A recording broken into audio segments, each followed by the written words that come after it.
बिस्मिल्लाहिर्रहमानिर्रहीम। अस्सलाम वालेकुम जनाब। स्टोरी मैंने एक ही शेयर करनी है और स्टोरी है बलोच यकजहती मार्च। सहाफ़ी मोहम्मद हनीफ़ ने अपना सितारा इम्तियाज़ वापस कर दिया है रियासत पाकिस्तान को कि बलोचों पर तशद्दुद क्यों किया। वो मैं बताता हूँ, उनका एक्स पर जो पोस्ट है वो भी पढ़ के सुनाता हूँ। ये बलोच यकजहती मार्च क्या है, ये जो 6 दिसंबर को चला बलोचिस्तान से और बहुत सारे मराहल तय करके इस्लामाबाद पहुंच गया। अब बलोच यकजहती मार्च या बलोच यकजहती कमेटी ने हुकूमत पाकिस्तान को 3 दिन का अल्टीमेटम दिया है। तो उनके मुतालबात क्या हैं, ये मामला क्या है, इसके हर पहलू को डिस्कस करना है। जल्दी से आप चैनल सब्सक्राइब कीजिए, जहाँ घंटी का निशान बना हुआ है उसे ज़रूर प्रेस कीजिए ताकि हर नई आने वाली वीडियो आप तक पहुँचती रहे। हमारे वाटर प्रोजेक्ट्स चल रहे हैं, कंबलों की और रज़ाइयों की बहुत ज़्यादा रिक्वेस्ट आ रही है। उन इलाकों में जो सैलाब ज़दा इलाके थे, गुज़श्ता बरस हमने आपके तावन अल्लाह के करम से ये सब कुछ उनको आपको पता है, अब मैं वीडियो शेयर करता रहा हूँ। उन इलाकों में बहुत ही सर्दी से जो बच्चे ठिठर रहे हैं, बहुत ज़्यादा रिक्वेस्ट है और मुझे पूरी उम्मीद है कि इंशाल्लाह जैसे आप वाटर प्रोजेक्ट्स के लिए वो कर रहे हैं उसी तरह ही आप ताउन करते रहेंगे। आ जाए भाई, ये इस पे बात करते हैं। बलूचिस्तान का जो मसला है वो आज का नहीं है, वो बहुत पुराना मसला है बल्कि बलूचिस्तान के मसाइल हैं। बलूचिस्तान के मसाइल के ज़िम्मेदार सिर्फ इस्लामाबाद नहीं है, बल्कि बलूचिस्तान के मसाइल के ज़िम्मेदार वहाँ के सरदार भी हैं, वहाँ के वडेरे भी हैं, बहुत सारे, उसमें बहुत सारी चीज़ें हैं। अब इत्तफाक से आप चेयरमैन सेनेट देखें तो ये पहली दफ़ा होगा पाकिस्तान में। आप अगर चेयरमैन सेनेट देखें तो वो भी बलूचिस्तान से, आप चीफ़ जस्टिस देखें तो वो भी बलूचिस्तान से, और आप निगरान वज़ीर आज़म देखें तो वो भी बलूचिस्तान से। अब तक तो निगरान वज़ीर दाखिला भी जो थे, जिन्होंने अभी चंद दिन पहले मुस्ताफ़ी हुए हैं क्योंकि उन्होंने इलेक्शन कंटेस्ट करना है, सरफराज भुगटी साहब, वो भी बलूचिस्तान से। तो फिर लोग कह रहे हैं कि अगर अब भी बलूचिस्तान के मसाइल हल नहीं होने तो फिर कब होने हैं। लेकिन ये मसाइल बहुत पुराने हैं, चाहे वो डेरा भुगटी के मसाइल हों, चाहे तुर्बत के मसाइल हों, चाहे वो गवादर के मसाइल हों। हक दो गवादर तहरीक, वो भी आपको पता है किस तरीके से चलती रही और चल भी रही है। बहुत सारे मसाइल हैं। मैं ये नहीं कहता कि कोई एक ज़िम्मेदार है, बहुत सारे लोग ज़िम्मेदार हैं।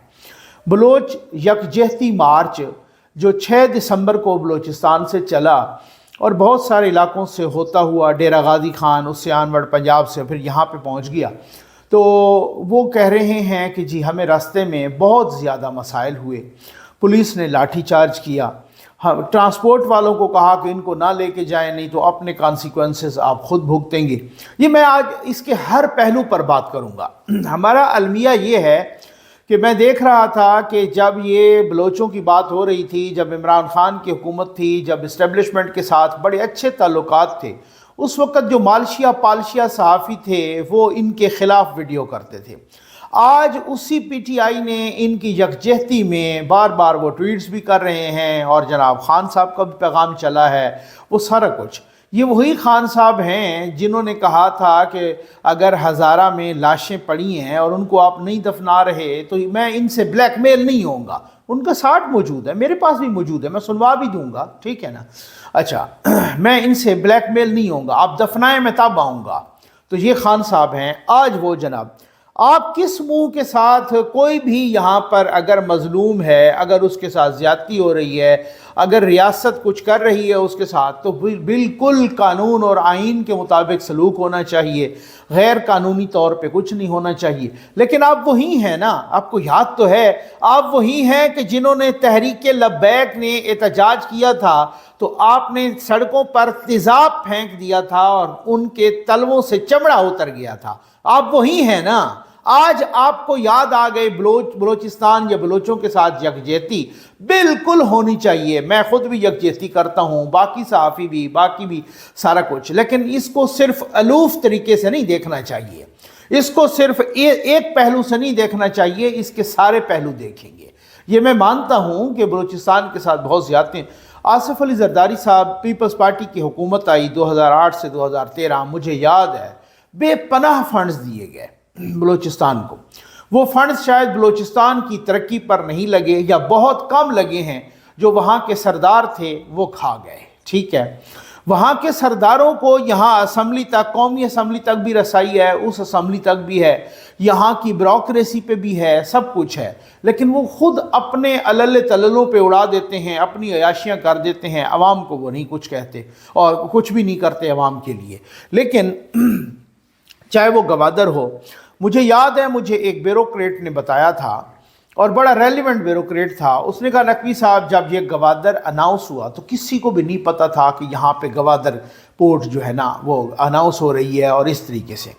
سو کافی عرصہ پہلے بہت سارے بڑے بڑے بیوروکریٹس اور بہت سارے جرنیلوں نے وہاں زمینیں لینا شروع کر دیں.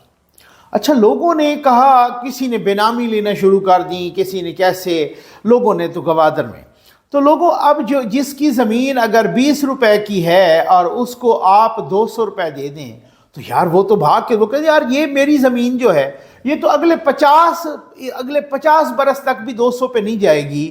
تو پھر تو اگر وہ کہتے ہیں جناب ادھر ہم نے کاشت کرنی ہے, ادھر ہم نے فلاں کرنا ہے, آباد کرنا ہے, یا یہ کرنا ہے وہ کرنا ہے, بہانے سے بیوروکریٹس نے اور جرنیلوں نے ان کی زمینیں لے لیں, ہتھیا لی غریبوں کی زمینیں. اور پھر اس کے بعد جب گوادر اچانک جب یہ ساری زمینیں ان سے ہتھیا لیں تو پھر گوادر اناؤنس ہو گیا. جیسے ہی گوادر اناؤنس ہوا تو وہی زمین جو 20 روپے والی 200, میں مثال دے رہا ہوں, جو 200 پہ لی تھی اس کے بعد وہ 2 لاکھ کی ہو گئی, 2 کروڑ کی ہو گئی. اب ان کو تو یہ احساس محرومی ہوگا بھئی یار یہ ہمارے ساتھ کیا زیادتی اور کس طریقے کا ہمارے ساتھ ظلم ہوا ہے کہ اگر یہی گوادر اناؤنس ہوتا اور ہم زمین بیچتے. اچھا, پھر اس کے بعد آپ نے ان لوگوں کو مزدوری تک کا بھی حق نہیں دیا, مزدور بھی دوسرے علاقوں سے پکڑ کے وہاں لے جاتے رہے, ان لوگوں کو تو آپ نے مزدوری تک بھی حق نہیں دیا. ہم نے یہ کہا کہ جو بلوچ ہے یہ تو نان مارشل ریس ہے, اس کو تو اس طریقے سے بہت سا, اب کون سی باتوں کا یہاں پہ بندہ ذکر کرے, بہت ساری چیزیں ہیں یہاں پر. محمد صحافی ہیں محمد حنیف صاحب, یہ BBC پر کالم بھی لکھتے ہیں, بہت اچھے تجزیہ کار بھی ہیں, تجزیہ نگار ہیں, بہت سینئر صحافی ہیں. محمد حنیف صاحب یہ لکھتے ہیں کہ ان پروٹیسٹ ریٹرننگ مائی ستارہ امتیاز given to me by a state that continues to abduct and torture Baloch citizens, journalists of my generation have seen Sami Baloch and Mahrang Baloch grow up in protest camps, ashamed to witness a new generation being denied basic dignity.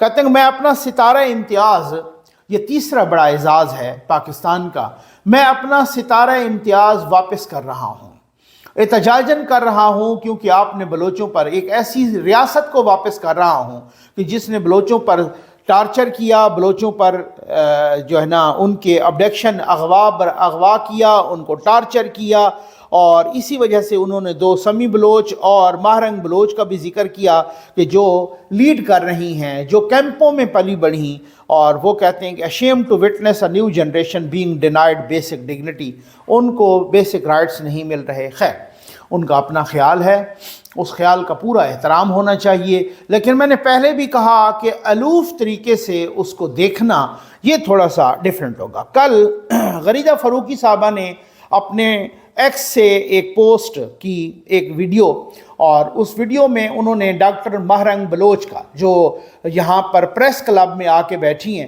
انہوں نے جو بلوچ یکجہتی committee ہے اس committee نے 3 روز کا ultimatum دیا ہے حکومت پاکستان کو. وہ الٹیمیٹم کیا ہے, ان کے مطالبات کیا ہیں, بیسیکلی کیا صورتحال ہے. اب یہ غریدہ فاروقی صاحبہ نے انٹرویو کیا ماہرنگ بلوچ, ڈاکٹر ماہرنگ بلوچ کا, بہت سارے لوگوں نے کیا. یہ ڈاکٹر ماہرنگ بلوچ کا انٹرویو کیا, اور اس انٹرویو میں ایک کوسچن ہے جو وہ ان سے بار بار پوچھ رہی ہیں, جن کا وہ جواب یا دینا نہیں چاہتی یا نہیں دیتی. اب بعض لوگ غریدہ فاروقی پر اعتراض بھی کر رہے ہیں اور بعض لوگ ان کو اپریشیٹ بھی کر رہے ہیں کہ جی بالکل آپ نے یہ ٹھیک کوسچن کیا. یہ کوسچن ذرا آپ سن لیجئے, یہ لیجئے. ان دہشت گرد تنظیموں کی بھی تو مذمت ہونی چاہیے, آپ مذمت کریں گے ان دہشت گرد تنظیموں؟ میری مذمت کرنے سے اگر یہ مسئلہ حل ہو جاتا ہے تو میں مذمت کرنے کے لیے تیار ہوں, ٹھیک ہے نا. لیکن آپ جو ہے نا مذمت کرنے کی اس کے ساتھ ساتھ آپ مجھے یہ بتائیے مسئلہ کس نے کریٹ کیا, सबसे पहले ये मसला शुरुआत कहाँ से हुई, इंसर्जेंट तंजीमें बनी कैसे, कुव्वत का इस्तेमाल किसने किया, सबसे पहले फौज कशी किसने की 1971 में, ठीक है ना, लोगों को किसने मारा, बलूचिस्तान में जो आज ये सूरत बनी है, ये बनाई किसने है। इन इफ एंड बट्स के बगैर आप दहशतगर्द तंजीमों की मजम्मत करती हैं, BLA हो, BRA हो, BLF हो, BNA हो, BNA तो अभी सरफराज बंगल ज़िमनी रियासत के सामने, तो आप इफ्स एंड बट्स के बगैर, मैं ये नहीं कह रही कि बलूचिस्तान में मिसिंग पर्सनस का मामला नहीं है, लेकिन ये दहशतगर्द तंजीमें जब मासूम मजदूरों को कत्ल करती हैं, पंजाबी मजदूरों को कत्ल करती हैं, वो भी तो शहीद है ना, वो भी तो मिसिंग पर्सनस हो जाते हैं अपनी फैमिलीज के लिए। देखिए ये मसला तो रियासत का है, आप ये सवाल मुझसे नहीं करें। देखिए आप लोग अगर सहाफ़ी हैं और आप लोग अगर इस पोजीशन पे आए हैं, ये पोजीशन एक कॉम्प्लेक्स मसला है, ठीक है, मजदूर हैं, ये है वो है, ठीक है ना। मैं ये बोल रही हूँ कि बलूचिस्तान को सबसे पहले मेरा सवाल ये है, अब सबसे सवाल है, पाकिस्तान से मेरा सवाल है कि उसको जंग ज़दा किसने बनाया, जंग ज़दा बनाने वालों से सवाल किया जाए, ठीक है ना। बलूचिस्तान को जंग ज़दा बनाने वालों से सवाल किया जाए। तस्लीम करती है कि उससे गलती हुई, लेकिन रियासत उन गलतियों को अब दुरुस्त करने की बात करती है। कैसे दुरुस्त करने की बात करेगी, मासूम लोगों को मारकर? क्या इकबाल जिसको आपकी अदालत ने जो है ना साबित किया कि उसको रिमांड में डाला जाए, आपने उसको शहीद कर दिया, उसके लाश के साथ जो है ना ये तहरीक शुरू हुई कि रियासत अपनी गलतियां ठीक करना चाहती है। कैसे ठीक करेगी? आपसे बात करके, आपसे मोहब्बत के जरिए, मज़ाकरात के जरिए। लेकिन जो बलूचिस्तान की दूसरी हकीकत दहशतगर्द तंजीमें हैं, उनकी मसम्मत वाज़ेह अल्फाज में तो होनी चाहिए। डॉक्टर महारंग बलोच किससे मजम्मत करे? आप ये बताएं कि BLA को कंडेम करती हैं? मैं BLA को कंडेम करूं या नहीं करूं, सबसे पहले आप ये करती हैं या नहीं करती? प्लीज अगर आप डॉक्टर महारंग बलोच बहुत ही पढ़ी लिखी खातून हैं, डॉक्टर हैं, और आजकल वही लीड कर रही हैं, उनके साथ समी बलोच वो भी लीड कर रही हैं वगैरह वगैरह, ठीक। लेकिन अब आपने देख लिया कि बार बार कहने के बावजूद उन्होंने उन तंजीमों की मजम्मत नहीं की। ये एक हकीकत है कि वहाँ अगर वो डॉक्टर महारंग बलोच या उनके साथ आने वाले बहुत सारी 100-150 ख़वातीन, बच्चे, जिसमें कह रहे हैं कि वहाँ 8 महीने की बच्ची भी है और वहाँ पे 80 साल का बुज़ुर्ग भी है, इसी तरीके से मर्द भी हैं, बूढ़े भी हैं, जवान भी हैं। इस दफ़ा इस मार्च में लोगों की तादाद बहुत ज़्यादा है, प्रेस क्लब के सामने बैठे हैं। अगर वो स्टेट के सामने खड़े हो सकते हैं, अगर वो कहते हैं उनके बकौल के मुबैना तौर पे स्टेट टेररिज्म, अगर वो स्टेट मुबैना तौर पे बादियों नज़र में या वो स्टेट टेररिज्म के अगेंस्ट अगर वो आवाज़ बुलंद कर सकती हैं, इतनी ताकतवर हैं, लेकिन वो BLA के ख़िलाफ़ आवाज़ बुलंद नहीं कर सकती, उनकी मजम्मत नहीं कर सकती। अब कुछ लोगों ने कहा है कि जनाब, मैं नाम ले लेता हूँ, मतियुल जान साहब, कि जी उन्होंने वापस भी जाना है, वहाँ पर उन्होंने उनके साथ रहना भी है, तो वो तंजीमें उनको मारेंगी, तो फिर स्टेट भी तो स्टेट, इसका मतलब ये है कि स्टेट नहीं मारती इस तरीके से। इसका मतलब ये है कि वो स्टेट का डर उनके जहन में इतना नहीं है जितना उन तंजीमों के बारे में है। इसका मतलब ये है कि क्या ये डर की बात है या उन तंजीमों के साथ एक कनाइवेंस है, एक कन्वर्जेंस है उन तंजीमों की, वो जानबूझ के मजम्मत नहीं करना चाहती। ये ऐसा नहीं है कि इसको, मैंने कहा ना कि अलग थलग रह के एक इस मसले को सिर्फ एक एंगल से देखा जाए, इसको एक एंगल से नहीं देखना, इसके बहुत सारे एंगल्स हैं। जिस तरीके से जो बहुत सारे अब लोग तो हैं ना, बहुत सारे जो इस तरीके, जिन्होंने किसी भी तरीके से फ़लस्तीन की कोई वो नहीं की, हिमायत, अपना मजम्मत नहीं की, वहाँ पर बच्चों की और की लाशों को गिरता देख के, और पता नहीं हज़ारों की तादाद में बच्चे, और वहाँ पे वो कुछ नहीं किया, लेकिन वो यहाँ कर रहे हैं। जिन लोगों ने, जो लोग, ये वही लोग थे कि जो कहते थे आप हमें जनाजों से ब्लैकमेल नहीं कर सकते, और उन्होंने अब भी उसको ब्लैकमेल किया, और इस तरीके से वो बढ़ चढ़ के आए। लेकिन मैं कहता हूँ कि ये इस तरीके से वक्त की कैद से आज़ाद होना चाहिए।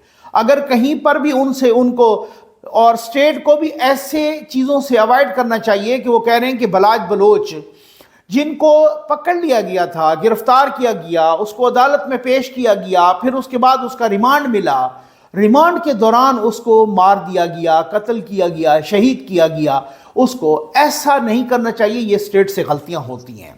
मैं समझता हूं कि ये स्टेट के कुछ इंडिविजुअल से भी गलतियां होती हैं। मुझे याद है, अगर मैं भूल नहीं रहा, तो काफ़ी अरसा पहले हामिद मीर साहब ने कहा कि जनाब एक बहुत बड़ी कोई कीमती गाड़ी थी, बलोच की थी, तो वो जनाब वो किसी जर्नैल को या ब्रिगेडियर को गालिबन किसको पसंद आ गई, किसी आर्मी ऑफिसर को, तो उन्होंने कहा ये मुझे दे दें। उन्होंने कहा मुबैना तौर पर, उन्होंने कहा जी मैं ये नहीं दे सकता। उनको उन्होंने मिसिंग कर दिया और गाड़ी उनकी ले ली। अब ये कुछ इस तरह के इंडिविजुअल इंस्टांसेस हैं, ये कुछ एक्सेप्शन सही, लेकिन ये सारे के सारे उस प्रोसेस को दागदार कर देती हैं। ये बहुत सारी चीज़ों को मिलियामेट कर देती हैं जो जिस तरीके से भी।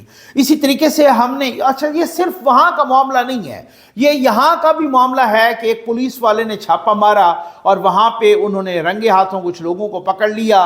कुछ इस तरीके से उन्होंने कुछ ऐसे क्लब पे छापा मारा या नाइट क्लब पे या कहीं पर, तो वो पकड़ लिया। उनमें एक मेजर साहब भी थे गालिबन, उनका खुफिया एजेंसी से ताल्लुक़ था। फिर उसके बाद वो पुलिस वाला अगवा हो गया और पता नहीं कितने अरसे के बाद वो बेचारा भाई जो है ना, फिर उसके बाद उसको अगवा हो गया। फिर अगवा के बाद उस पर मुकदमा बनाया गया। फिर मुकदमे के बाद पता नहीं कितना अरसा बाद उसकी ज़मानत हुई। मैंने मुतअद्दिद पूरे तकरीबन इस्लामाबाद के एक सब इंस्पेक्टर थे वो, तो मैंने पूरे इस्लामाबाद के बड़े बड़े ब्यूरोक्रेट से और पुलिस अफसरान से मैंने रब्ता किया और हर किसी ने यही कहा कि ये बेगुनाह है, इसका जुर्म यही है कि इसने वो मुकद्दस गाय पे हाथ डाला था।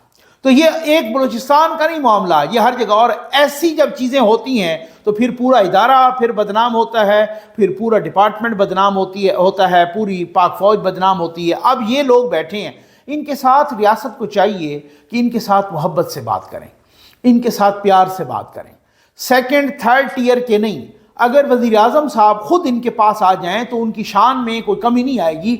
मैं समझता हूँ वज़ीर आज़म साहब बहुत ही सोबर इंसान हैं। मुझे किसी से कोई गरज नहीं है, ना मैं किसी के तर्जमान हूँ। आप लोग इस बात के गवाह हैं कि मैं बहुत ही किसी की लगी लिपटी नहीं रखता, सब पे तनकीद करता हूँ। जनरल फैज़ के नाम से जब ये इस तरीके से थर थर कांपते थे लोग, मैंने उस वक्त भी जनरल फैज़ के ख़िलाफ़, जनरल बाजवा के ख़िलाफ़ वीडियोज़ की और उसको भुगता भी सही, उसको मैंने भुगता है। आपको अच्छी तरह से पता है, ये सारे सहाफ़ियों को भी पता है, ठीक हो गया ना, ये कोई ढकी छुपी बात नहीं है, उसको भी भुगता है। लेकिन मैं रुका फिर भी नहीं हूँ। बहुत सारे लोग बहुत सारे दोस्त सहाफ़ी कहते हैं कि यार हम ज़फ़र नकवी को मान गए हैं कि जब एक दफ़ा ये 2 दफ़ा अगवा हुए और फिर उसके बाद वापस आए, तो गो कि वो मुख्तसर टाइम के लिए होता था, और फिर उसके बाद जब वापस आए तो उसके बाद ये मज़ीद इन्होंने तनकीद शुरू कर दी। ये पहला बंदा है कि जिस तरीके से लोग चुप कर जाते हैं। लेकिन जहाँ पर कुछ इस तरह की चीज़ें होती हैं, जहाँ ऐसी भी तो चीज़ें हैं ना कि वहाँ पर सिक्योरिटी इदारों पर हमले होते हैं, वहाँ पर सिक्योरिटी इदारों के गले काटे जाते हैं लोगों के, हमारे जवानों के। वो भी हमारे ही भाई हैं, वो भी हमारा ही हिस्सा हैं, वो भी हमारे ही दिफा के लिए हैं। ये और बात है कि जो जर्नैल वहाँ होता है, वहाँ पे बड़ी स्मगलिंग होती है और वो बड़े हाथ रंगता है, और वहाँ पर जनाब वो बड़ी बहती गंगा में हाथ धोता है, और उसके बाद जो वहाँ से आता है पोस्टिंग, वहाँ से कोर कमांडर क्वेटा की इधर उधर होती है, तो वो अरब पत्ती बन के आता है। तकरीबन यही होता है, ठीक हो गया ना। लेकिन अब मसला मुबैना तौर पे चले मैं कह दूं कि वो अरब पत्ती बन के आता है, खरब पत्ती बन के आता है। लेकिन वो जो लोग हैं, जो जवान हैं, वो तो वहाँ पे हमारी सिक्योरिटी के ज़िम्मेदार हैं और वो उसके मुहाफ़िज़ हैं और हमारी सिक्योरिटी के लिए हैं। तो उनके जिस तरीके से गले काटे जाते हैं या जिस तरह से हमला किया जाता है, जिस तरीके से उनकी चेक पोस्टों पर हमला होता है, और जिस तरीके से एक वक्त में 20-20, 40-40 लोग शहीद होते हैं, तो उनको शहीद कोई मरीख से आके तो नहीं करता। तो फिर डेफिनेटली यहाँ पे यही होता है ना। आज अगर देखें, मैं किसी भी जबरी गुमशुदगी, मैं तो खुद इस चीज़ का विक्टिम हूँ, उसका किसी भी तरीके से नहीं। आपने माई जिंदों का वाक़या सुना होगा, जो सिंध में जो किसानों को एक मेजर ने अपनी पर्सनल गरज के लिए मार दिया था, उस मेजर का माई जिंदों ने किस तरीके से उसको फांसी पे चढ़वाया था। तो भाई बात यह है कि जब इंडिविजुअल को इस तरह की कुछ एक्सेप्शंस ऐसी होती हैं, जो एक्सेप्शनल केसेस ऐसे होते हैं जिनकी बुनियाद पे ये बहुत सारी चीज़ें बदनाम हो जाती हैं, लेकिन इसको अलूफ तरीके से नहीं देखना। वहाँ पे दहशतगर्द तंजीम वो जिस तरीके से भी बनी, जिस तरीके से भी हुई हों, लेकिन वो दहशतगर्द तंजीमें। अब बात यह है कि वही लोग जो कराची में भी बहुत सारे लोगों पर जिस तरीके से जुल्म और सितम ढाया गया, उर्दू स्पीकिंग पर भी उनको मिसिंग भी कर दिया गया। उनको जो बहुत बड़ी आबादी है, वो कोई 2-2.5-3 करोड़ की आबादी है, जिसमें राउंड अबाउट को 60% उर्दू स्पीकिंग होंगे। अब मैं समझता हूँ कि वो बलूचिस्तान की वो आबादी जो कम अज़ कम जहाँ पर इस तरह का इंतशार है, ये झड़पें हैं, उनसे कई गुना उनकी तादाद ज़्यादा होगी, लेकिन उन्होंने उस तरह का हथियार रियासत के ख़िलाफ़ नहीं उठाया। बहुत सारे और भी लोग हैं जिन्होंने रियासत के ख़िलाफ़ हथियार नहीं उठाया, बहुत सारी चीज़ें हैं। अब ये आप देखें कि PTM के साथ बहुत ज़्यादती हुई, मंजूर पश्तीन हो या उससे पहले मोहसिन दावड़ हों, अली वज़ीर हों या बाकी लोग हों, उनके साथ बड़ी ज़्यादती हुई। उन्होंने रियासत के ख़िलाफ़ हथियार नहीं उठाए, उन्होंने तजाज किया है लेकिन रियासत के ख़िलाफ़ हथियार नहीं उठाए। तो ये बहुत सारी चीज़ें हैं जो इनको भी एक इस तरीके से आप खुली छूट नहीं दे सकते, उनकी भी उस तरह से मजम्मत होनी चाहिए, उनकी भी उसी तरीके से कम अज़ कम ये कि जो रियासती इदारों के ख़िलाफ़ हथियार उठाता है तो इस तरीके से उनकी भी मजम्मत, वो भी काबिल मजम्मत हैं। रियासत के ख़िलाफ़ आप हथियार नहीं उठा सकते। यही चीज़ है कि जिस वजह से हम PTI के साथ इख्तलाफ करते हैं कि उन्होंने रियासत के ख़िलाफ़ एक हथियार उठाया है। हथियार कौन सा? गाली का हथियार, बदनाम करने का हथियार, अब तो कोर कमांडर जलाने का हथियार, ISI के बिल्डिंग्स पर हमला करने का हथियार, GHQ पर हमले का हथियार, उन्होंने हथियार उठाया रियासत के ख़िलाफ़ शोहदा की यादगारों को आग लगाने का हथियार। ये सारी चीज़ें हैं। तो कुछ भी हो, रियासत मुख्तलिफ़ तरीके से रियासतें ज़्यादतियाँ, अब आप ये देख लें कि अमेरिका में स्याह फाम के साथ कितनी ज़्यादती होती है और वो ज़्यादती मानते हैं, और ज़्यादती वो इस तरह से होती है कि आप अगर कुछ मखसूस वाक़ियात देखें तो पुलिस नफ़रत की हद तक जाके उनको मारती है। पुलिस की कस्टडी में कितने स्याह फाम मारे गए हैं, लेकिन उसके बावजूद भी स्याह फाम ने अमेरिका के खिलाफ हथियार नहीं उठाए। ये चीजें हैं जो मज़ाकरात से होनी चाहिए। ये इस तरह से नहीं हो सकता कि आप, यानी कि ये ऐसे तो हो नहीं सकता कि वो आते हैं और मार के चले जाते हैं। बाहर का भी बहुत बड़ा हाथ है। ये कलभूषण जो पकड़ा गया है, ये कोई प्यार मोहब्बत से नहीं आया। ये कलभूषण को यहाँ पर जिस तरीके कलभूषण यादव को पकड़ा है, कलभूषण यादव उनका सर्विंग ऑफिसर है, वो किस तरह से पकड़ा गया है। तो मैं समझता हूं कि आना चाहिए। मैं तो खुद कह रहा हूं कि वज़ीर आज़म साहब, निगरान वज़ीर आज़म भी आए, कोई इसमें इज्जत में कमी नहीं आती। मैं तो खुद कह रहा हूं कि पाक फौज के नुमाइंदे आए, वो इनको ढारस, मैं देख रहा होता हूं वो वज़ीरिस्तान में भी ब्रिगेडियर साहब या कोई जाते हैं, वो बहुत अच्छे तरीके से उनसे एहतराम से बात कर रहे होते हैं, प्यार से बात कर रहे होते हैं। यहाँ पर भी ये प्रेस क्लब में जो बच्चे बैठे हैं, जो ख़वातीन बैठी हैं, ये हमारी माएँ बहनें बेटियाँ हैं, हमारे साथ ये हमारे लोग हैं, हमारे अपने हैं, ये अपने, इन अपनों को जाके आप ढारस दें, इनके सर पे हाथ रखें, उनको नजर आए कि ये हमारी रियासत है, उनको नजर आए कि ये धरती ये माँ की जैसी होती है, इससे कुछ किसी किस्म की शान में कमी नहीं आएगी, कुछ भी नहीं होगी। अब उन्होंने कहा है, 3 दिन का अल्टीमेटम दिया है कि अगर 3 दिन में FIRs वापस ना कराई गई, अगर 3 दिन में सारे मिसिंग पर्सनस वापस ना आए,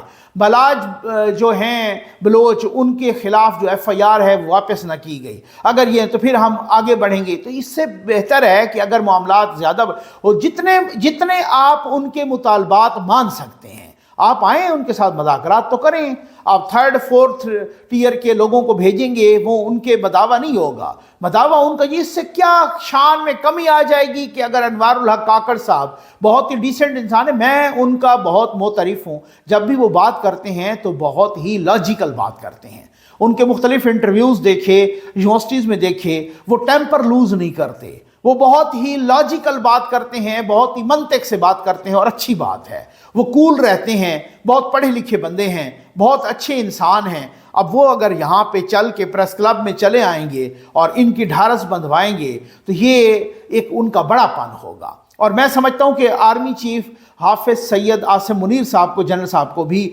यहाँ पर अब खुद ही आ जाएं या खुद अपने नुमाइंदे भेजें, इनकी ढारस बंधवाएं, इनका वो करें। और साथ उनको भी चाहिए, मेरे जो यहाँ पर प्यारे भाई बहन बेटियाँ माएँ बुज़ुर्ग यहाँ पर जो आए हुए हैं, उनको भी चाहिए कि वो भी जो दहशतगर्द तंजीमें हैं उनसे उनकी मजम्मत करें, भरपूर तरीके से मजम्मत करें, उनको कहीं इनसे हमारा कोई ताल्लुक नहीं है। असल में मसला ये होता है, नाराज ना होइएगा, मैंने कहा ना मैं इस हर पहलू पे बात करूंगा। मैं ये नहीं हूं कि मैं लेफ्टिस्ट हूं या राइटिस्ट हूं। ये अजीब ड्रामे और तमाशे हैं कि आप लेफ्टिस्ट हैं और आप राइटिस्ट हैं, यानी जो लेफ्टिस्ट हैं उनको हर एक चीज लेफ्टिस्ट की अच्छी लगती है, जो राइटिस्ट हैं उनको हर एक चीज राइटिस्ट की अच्छी लगती है। आपकी बैलेंस्ड अप्रोच होनी चाहिए, मुतवाज़िन नजरिया होना चाहिए, मुतवाज़िन अप्रोच। हर वक्त लेफ्टिस्ट ठीक नहीं होता, हर वक्त राइटिस्ट ठीक नहीं होता, तो उनको भी चाहिए इस तरीके। अब हमने देखा यही सनम जावेद साहबा, इनकी तरह और भी दर्जनों लड़कियां जब वो ज़मान पार्क में तमाशा कर रही थी, जब वो ज़मान पार्क में होती थी, जब अपने बच्चों को छोड़ के, अपने शौहरों को छोड़ के, अपने वालदैन को छोड़ के उन्होंने यहाँ तो उनके वालदैन सामने नहीं आए, किसी का शौहर शाम सामने नहीं आया, किसी के माँ बाप नहीं रोए। जैसे ही वो बच्चे या बच्चियाँ 9 मई में इन्वॉल्व हुई और रियासत का कानून हरकत में आया और वो पकड़े गए और उनको अब ये लगा कि अब तो ज़िंदगी हमारी तबाह हो जाएगी, हमारे बच्चों की, वो सामने आ गए। जनाब इमरान खान एक ऐसा फितना है जिसने लोगों के बच्चों को तबाह कर दिया है। ख्याल करो भाई इसके झांसे में ना हो। तो ये ख्याल आपको पहले नहीं था। मैं आज भी कहता हूं कि जो बूढ़ी माँ प्रेस क्लब के सामने बैठी है, अगर उसका बच्चा कहीं इन्वॉल्व था फौज पर हमला करने में, तो वो बिल्कुल, मुझे पूरा यकीन है उस बूढ़ी माँ को कोई पता नहीं होगा। लेकिन अब चूंकि वो घर से गायब हो गया है, इस वजह। अब गायब क्यों होते हैं, ये किस लिए गायब होते हैं? अगर हमारी रियासत में हमारी अदालतें सही इंसाफ कर रही होती, ऐसे नहीं चर्चिल ने कहा था सेकंड वर्ल्ड वॉर में कि हमारी जो हैं यहाँ पर अदालतें वो इंसाफ कर रही हैं। जब उनको उनके मुशीरान और कुछ दोस्तों ने कहा सर विंस्टन चर्चिल को कि हम कहीं जंग हार तो नहीं जाएंगे क्योंकि जर्मनी बहुत चढ़ आया है, ठीक हो गया, और उन्होंने कहा कि उन्होंने एक क्वेश्चन किया कि क्या हमारी अदालतें इंसाफ कर रही हैं, तो बहुत सारे लोग उस वक्त हैरान रह गए कि सवाल गंदुम जवाब चना, ये क्या है? हम जंग के बारे में कहते हैं और ये कहते हैं हमारी अदालतें इंसाफ करें। उन्होंने कहा जी हाँ बिल्कुल। एक दोस्त ने कहा कि हमारी अदालतें बिल्कुल इंसाफ कर रही हैं। उन्होंने कहा फिर बेफिक्र हो जाओ, हम जंग नहीं हारेंगे। जिस ज़मीन पर इंसाफ हो रहा हो वो कौम हारती नहीं है। ये असल मसला ये है कि हमारी अदालतें अगर इंसाफ कर रही होती, हमारी अदालतें इस तरीके की अदालतें हैं कि वो जनाब जो भी जाता है उनको कोई चौथी पेशी पे बाहर आ जाता है। उसके अब एक बंदा है जो कि 10 फौजी जवानों को मार के पकड़ा जाता है, उसके बाद चौथे दिन अदालतें उसको बाहर कर देती हैं, जनाब प्रूफ नहीं है। तो वो अदालतों का भी कसूर है, कुछ निज़ाम इंसाफ का भी कसूर है, कुछ सियासतदानों का, पार्लियामेंटेरियंस का भी कसूर है कि अपने लिए तो कानून बनाना हो तो वो रातों रात बन जाता है और बदल भी जाते हैं, पूरे आइन में भी अमेंडमेंट हो जाती है। लेकिन इस निज़ाम इंसाफ को किसी ने ठीक नहीं किया, इस अदालती सिस्टम को किसी ने ठीक नहीं किया कि वो जो आपके साथ मुसीबत ये है कि अगर कोई यहाँ पर दिन दहाड़े भी 10 कत्ल कर देता है और फिर उसके बाद किसी को उसको देखने वाला नहीं है और कोई भी उसकी गवाही नहीं देता, चौथे दिन बाहर आ जाता है वो बंदा। तो अब मुसीबत ये असल में मसला है कि अगर अदालतों का इंसाफ, निज़ाम इंसाफ, अदालती सिस्टम, अगर ये रिफॉर्म्स कर दी जाएं, जुडिशल रिफॉर्म्स, और ये सही तरीके से हर मुल्ज़िम जो अगर उस पर जो इल्ज़ाम है, अगर वो इल्ज़ाम साबित होता है और वो मुजरिम बनता है और वो अंजाम को पहुंचता है, तब कोई मिसिंग नहीं होगा, तब कोई किसी किस्म का इस तरह की सूरत हाल नहीं होगी। तो मैं मिसिंग के हक में नहीं हूं, आपको मैं पहले से बता दूं कि जबरी गुमशुदगी एक गैर कानूनी बात है, उसके हक में नहीं हूं। लेकिन ये सिर्फ यहाँ का मामला नहीं है, ये बहुत सारी चीज़ों का मामला है। हमें जो यहाँ दर्स देते हैं जो लोग, उनका अपना दामन दागदार है, उनके अपने जिस्म नंगे हैं, बहुत सारी चीज़ें हैं यहाँ पर जो लोग करते हैं। उम्मीद है आपको वीडियो पसंद आई होगी। आपका बहुत बहुत शुक्रिया।